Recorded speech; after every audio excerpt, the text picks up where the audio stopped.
is responsible for all the codal provisions that you will be seeing. With the part that we left day before yesterday. So till now we have seen the history or the development of the roads. Now today we will be starting with the evolution of road planning in India. So in this aspect, a little bit we have covered in the last lecture, but then I'll revise a bit.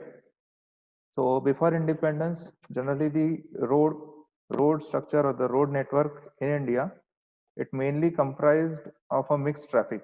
Mixed traffic in the sense, it had, as you can see in this picture, a majority of the Indians that were using that road network. So either they were pedestrians, as you can see here, or they were having this animal drawn vehicles, the bullock carts. Okay. So along with this, there were also such other animal drawn vehicles, okay, which had these steel wheels. Okay. And then there were the motorized vehicles which were used by predominantly by the Britishers because they were ruling the country, and some of the Indians who were affording or who could afford this motorized vehicle. Okay. So what was the problem with this system was, due to this mixed kind of traffic, the road network, that whatever was there in India before independence, so it was very much lagging in terms of capacity, and it was also disturbing the simultaneous movement of the animal drawn vehicles as well as the motorized vehicle. Okay.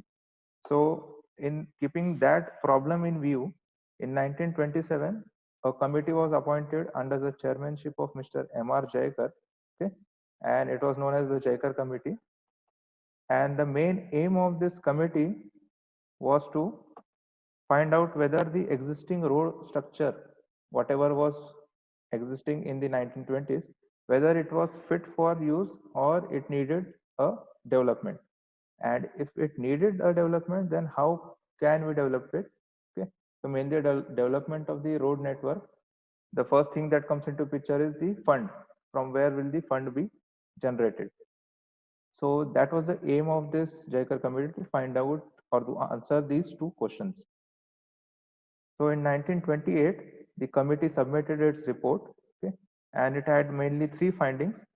The first finding was that road development, it should be considered as a national interest. Okay, so at that time, if you recall, before independence, India was divided into provincial governments or provinces. Okay, Bombay province, Madras province, uh, Bengal province, Punjab province, such were the differentiation or the breakup of the countries to allow the British rule to, or to allow the governments or the local bodies to carry out their administrative work smoothly. Okay, so obviously whatever was the road infrastructure development and maintenance part, that was looked after by either the provincial bodies or the local bodies. Okay, but this committee, it stressed more on it should be a national interest. Then the second finding or the second conclusion that it gave was that from where will the fund come, or the investment which had to be made in the road network, from where will be the money come? Okay, so they developed up or they set up a fund which is known as the CRF, Central Road Fund, which was formed in 1929. And from where this fund was formed is, whatever was the fuel, petrol or diesel, that was consumed by the users, so a part of the price, or the petrol price or the diesel price, a part of it was deducted, which was considered as an tax, and that went into the CRF.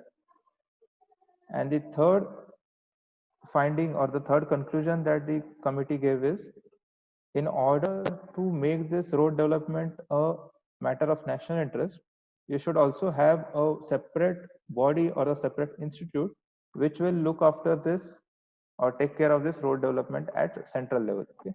So with that aspect, two agencies were formed or two institutes were formed: the Indian Road Congress (IRC) and the CRRI, Central Road Research Institute, which is headquartered in Delhi right now. So IRC is responsible for all the codal provisions that you will be seeing henceforth in this course related to the roads.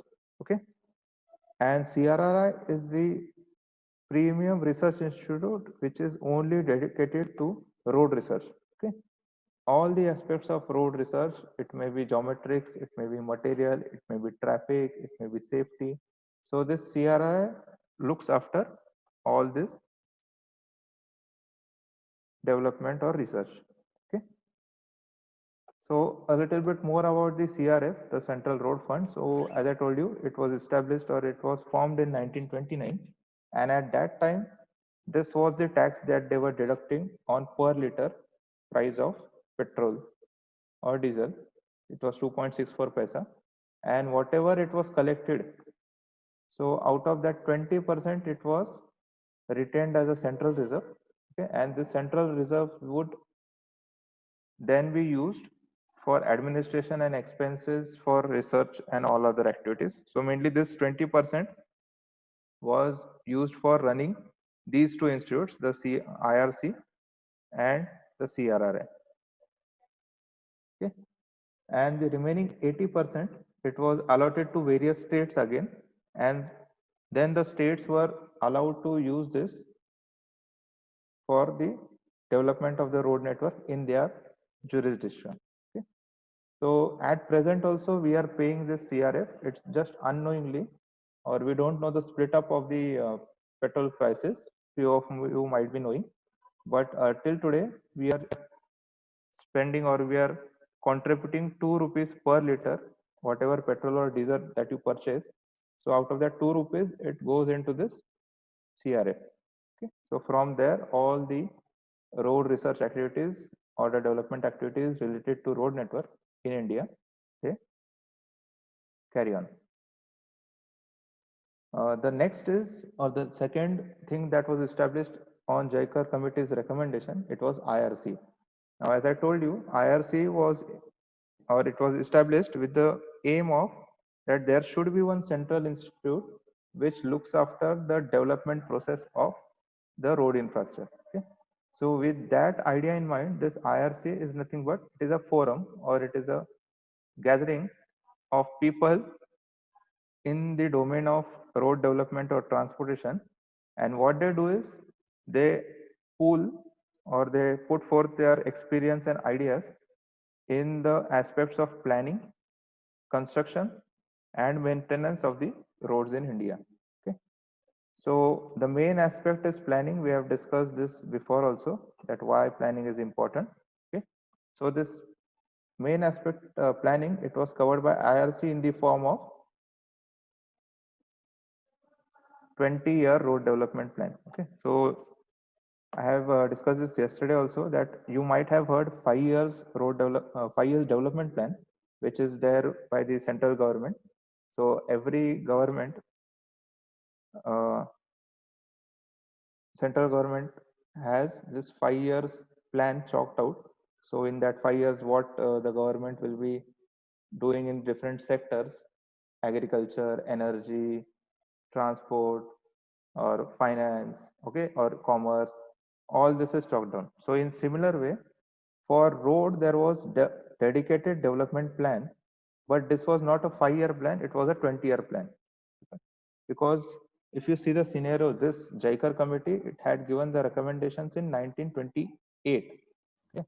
So at that time, we were still struggling for independence, and side by side, they had to develop the road infrastructure. So obviously, this was the planning would not have sufficed if it would have been a short-term plan of say 2 year or 5 year. So it had to be a long-term plan, and that's why it was a 20 years road development plan. We call it a 20-year RDP, road development plan, nothing but RDP. Okay. So we'll see this in detail now. So IRC was responsible for mainly 3 road development plans from its inception. The very first, it was called the Nagpur Road Plan, which was for the duration of 1943 to 63. If you see the duration, all plans are 20 years. The second road development plan. It was called the Bombay Road Development Plan, 1961 to 81. And the third, which was the last recent one, it was Lucknow Road Plan from 1981 to 2001. Now these plans or road plans, it are named after cities only because the plan was sanctioned during the meeting which was held in Nagpur. So, it was the first road development plan, first 20-year RDP. The meeting was held in Nagpur, and that's why it is named as Nagpur Road Plan. So subsequently, the second was held in Bombay, and the third was it was held at Lucknow. Okay, so we'll see each plan in detail. So now the Nagpur road plan. Now just while listening to this road plans or the details of this road plan, I want you to imagine or develop a scenario in your mind that all these plans, you just note the years. Suppose this Nagpur road plan, it was started in 1943. Okay, so imagine the scenario of that era, 1943. We were still struggling for independence, and side by side they had decided to develop the roads. Okay, so just keep that in mind, and then you will be relating more with the plan details. Okay, so in 1943, as I said, in Nagpur, all the chief engineers of all states and provinces, they got together, and then they chalked out a plan that how to develop the road network in India for the next 20 years. The first thing that they did is they classified the roads. Okay, so you might have heard this classification in your BCEE or in general also during your 3 years of engineering. Okay, so the classification that you have heard, it was first put forth in 1943. So they classified the road network in hierarchical form. The topmost was NH, that is National Highway, then the State Highway SH, then the Major District Road MDR, then ODR, nothing but Other District Road, and at the end was the village roads. Okay, so now why they classified this road network or roads in 5 categories is whenever you have to develop a system almost from a scratch, you need to give some importance or you need to follow some sequence. It's not like that tomorrow you get up and you decide that you have to build a network of suppose 1,000 kilometers. Okay, suppose you decide that you have to build a constructor network of road network of 1,000 kilometers. So it's not like that we will directly go on with the construction of 1,000 kilometers at a stretch. Okay, so we need to categorize it that which road to be given the first preference, which second, which third. Okay, so for giving that preference purpose, this classification played a important role. Okay, so after classifying, the next thing that they did was they set a target. Okay, now obviously it was a plan or it is a plan, so any planning is of no use unless you keep some target. Okay, so they had kept a target that in 20 years, for every 100 square kilometer of area in the country, there should be 16 kilometers, at least 16 kilometers of roads available in that 100 square kilometer area.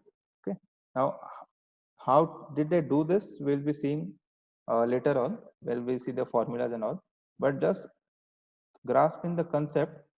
Okay, that in 20 years they had decided a target that after 20 years in 1963 when they again survey all the road network, so if they select randomly any 100 square kilometer of area, okay, randomly anywhere in the country, so it should have at least 16 kilometers of roads inside that network.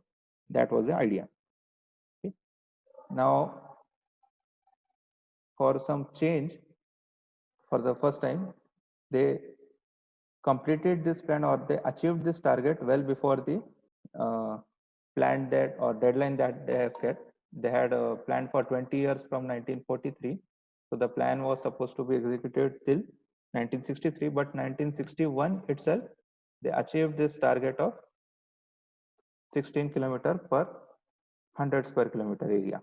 Okay, and this was achieved because of the systematic road development and the first and second 5-year plan. Now you see, now this Nagpur road plan, it was implemented in a transition phase, means it started in 1943 when we were still under British rule, and it got completed in 1961, very means few years or a decade after the independence. Okay, so at that time, as I told you, the 5 years plan concept, it was right from the beginning, or right from the independence of the country. So the first and second 5 years plan, they were planned in such a way that they were in lines with this Nagpur road plan, or the first road development plan. Okay, so that's what made it possible to achieve this target in 2 years before the deadline. Okay, so the next plan was, now obviously they couldn't stop, because it was not like all the target was achieved, so the road network was well developed, because India had just got independence, so it had started developing slowly. Okay, so after 1961 they came up with the second plan, that is Bombay Road Plan. Okay, now after gaining the confidence that once you plan something you have 20 years, so after gaining the confidence that we finished the road network 2 years prior to the plan in Nagpur road plan. So in Bombay road plan, they just doubled the target. They kept the target as 32 kilometer per 100 square kilometer area. And in addition to that, in addition to this, they decided to construct expressways. So the concept of expressway, if you see, it started way back in 1960s. Okay, it's not something which has came up in the 20th century, 21st century. So this was the second aim of that Bombay road plan, that construct 1600 kilometers of expressway. Okay, and now again in 1974 itself, they achieved the density, this 32 kilometer per 100 square kilometer area. It is nothing but road density. So by 1974 itself, they achieved a density of 34.8 kilometer per 100 square kilometer. Okay, so the plan started in 1961. So from 1961, it was expected to achieve the target by 1981. Okay, so well before that, the target was achieved in 74 itself. But anyways, they continued the plan till 1981. Okay. Now, in 1981 came the third road development plan, that is Lucknow Road Development Plan. It sustained up to the 2001. Okay. So now by this time, by 1981, we had a lot of governments which had came and gone, which had done some development in the country related to all the fields, and also specifically related to transportation or road. So in this Lucknow Road Plan, they passed an ordinance that a separate ministry was formed, road wing of Ministry of Shipping and Transport.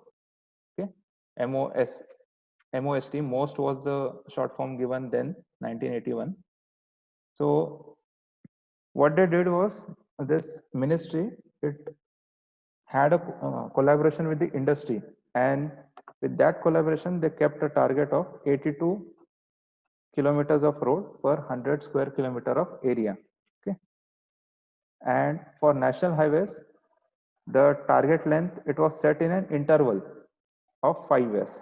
Okay, and this 5-year interval, it was very well coincided with the 7th, 8th and 9th 5-year plan. Okay, so just don't confuse, it's not that confusing. 5-year plan is different, and the 20-year road development plan that we are discussing, that is different. Okay, but obviously both the plans are for the same country, for same people, so both the plans have to coincide with each other, or have the same thinking. It's not like 5-year plans should have some different targets, and 20-year road development plan should have some different target. Okay, now coming back to the classification which you saw in this Nagpur road plan, this NH, SH, MDR and ODR and village road. So that classification was revised a bit, not much. It was just revised a bit, as in it was divided in 3 categories: primary, the secondary and the tertiary. And the Primary then included expressway. Now this was the new term that was coined in Bombay Road Plan. So that came into picture in the primary. So primary consisted of expressway and NH. The secondary roads consisted of SH and MDR, and the tertiary consisted of ODR and village road. Okay. Now the reason for splitting up this classification is from the planning perspective. Okay. So I just mentioned some reasons here. Okay. So administrative jurisdiction was also one of the reasons, because by 1981 we had almost all the states that you see now. Okay, the merger and everything was proper, and then each state had its own government. So from that perspective, then this classification was useful. Now, whatever classification we have seen, this NH, SH, MDR, ODR, village road, and expressway were added. So these classification were mainly for the highways, okay, or we also call it sometimes rural roads, okay? Roads which are in village areas or which are joining two distant places. Okay, so we call it rural roads or highways. There are another kind of roads which you often see, and this you use the most being a part of some city. So those are the urban roads. Okay, so now these urban roads are different. We cannot classify these urban roads as NHSH, obviously. So for this urban road, we have a different kind of classification. That is this one. The first one is the arterial roads. Okay, this is the first arterial road. The second is the sub-arterial. Third is the collector street, and fourth is the local street.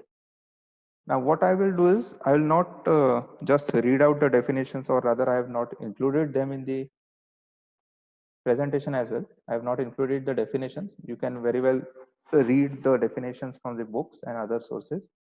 I have just tried to show, or I will be explaining the four classification of this urban roads with the help of an example.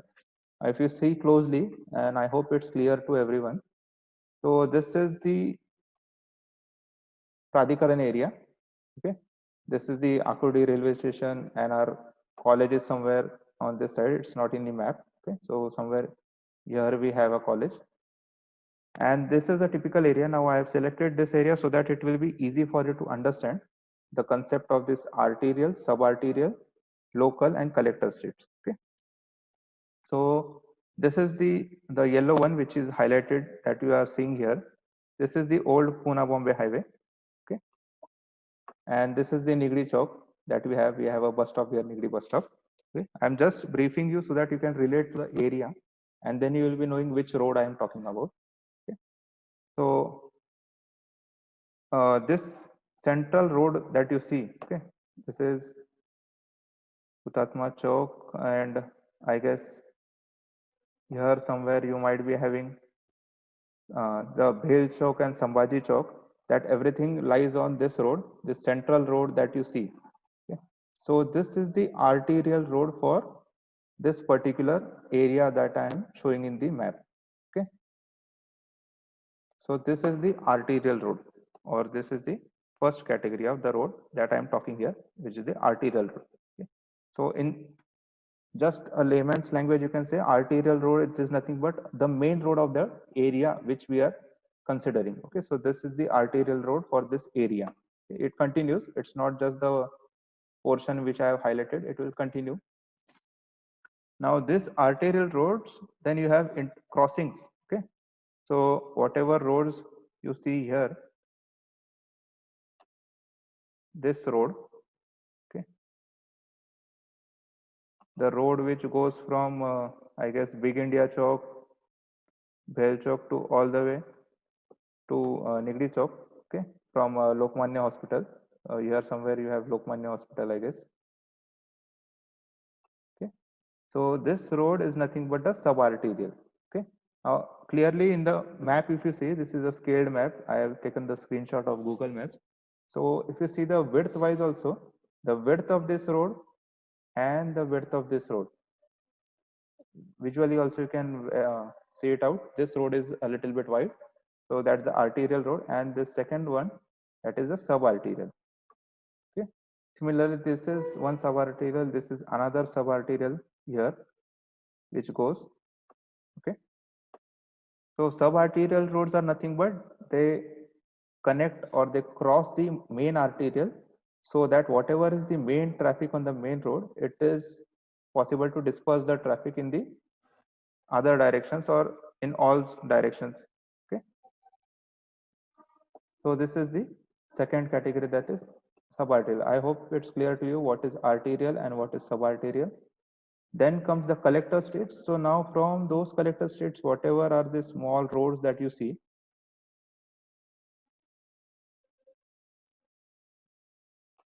whatever small roads that you see, these roads, so these are the collector states. Okay. It only collects the traffic from within the area and then it joins it to the nearest subarterial, or sometimes it joins to the arterial as well. Okay. And then you have the last one, that is the local streets.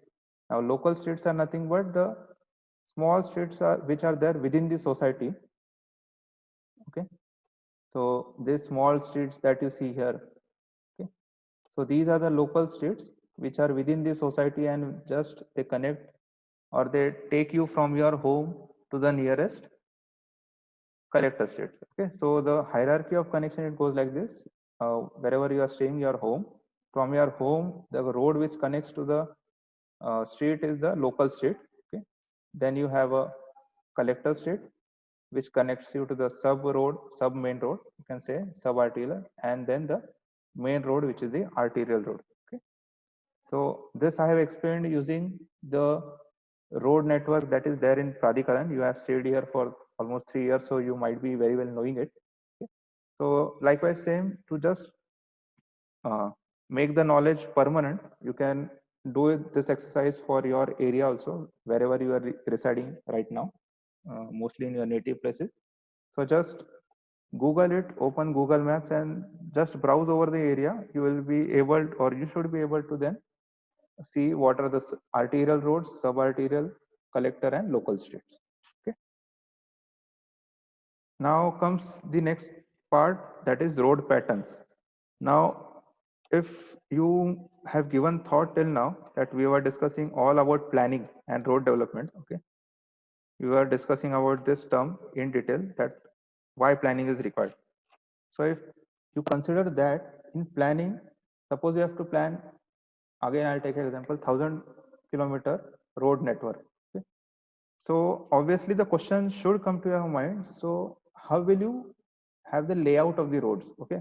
Or for simple explanation purpose, whatever you see in this image right now, okay, the map that I'm showing you. So if you zoom in a little bit, you will see some pattern within a specific area that I am highlighting. Okay. You will see some pattern here. A pattern, I mean the road pattern. Okay.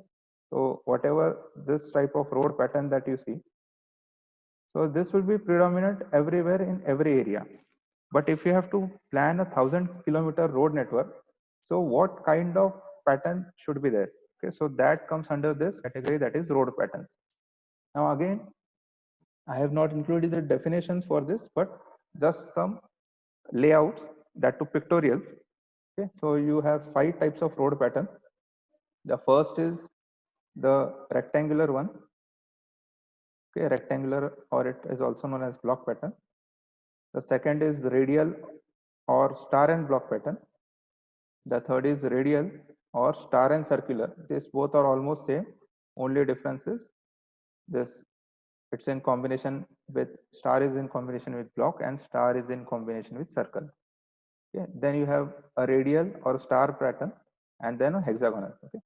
So just to show you the layout, so this is what a rectangular pattern looks like. Okay. So these are the roads. Okay. All these are roads, and then in between those roads you have an area. So in that area you might be having any kind of development. It may either be a central business area, we call it CBD in terms of transportation, so central business district, or it might be a housing area or a commercial area or a shopping area or an industrial area. It can be anything. Okay. The next one is the radial or star and block pattern. So what is there in this is the CBD that I'm talking about, the Central Business District. It is located somewhere in the center of the area you are considering. And the main roads, the radial roads that you see here, this one, okay, these are the arterial roads, you can say, okay, and these are in radial fashion. And in between these radial roads, okay, then whatever is the development or whatever is the road structure within this radial roads or between two radial roads, that is then rectangular pattern. Okay, that's why the name star and block. So star is the radial roads and block is the roads between two radial roads. So same is the concept of star and circular, only again a central business district, a CBD you have in the center, then the main roads you have radiating outwards or protruding outwards, okay, and in between you have a again circular roads, okay, to complete the grid. Next is the star and grid pattern. It's just a little bit different. Here you have the circular pattern. Instead of that, in star and grid you have straight connecting roads. Okay, that's the only difference. Rest all remains the same. And last is the hexagonal pattern. Okay, so hexagonal, it is a little bit, I'll not say it is complicated, but a little bit very tedious network if you see it from the top view or aerial view, but it's very efficient in controlling the traffic and having a non-stop or a free flow of traffic. For that, hexagonal pattern is very much useful. So now what I'll do is I'll stop here, but before that, don't leave the meeting just. So what I'll want you to do is, now you have seen all these patterns, okay, 5 patterns. What I want you to do is take up an activity after, I guess today is the last lecture. So after that, in the evening, you just open Google Maps and you search for cities or locations in India. Okay, you can search abroad also, but we'll start from home. So we'll start with India. So in India, you have to just search the locations or cities across any state. Not, I'm not restricting you to any state. You search only in Maharashtra. You search in any city of any state and try to find out these road patterns. Okay. Now, generally, what I do is I myself I show some examples of these patterns in real life where they have been implemented, but I want to make it a little bit interactive as it is an online session. So I want you to do this activity. Okay. So today, make sure you search this. Okay. You will very well find in any part or in most of the major cities, you'll at least find one of this pattern which is dominant in the city. Okay. So I'll stop here.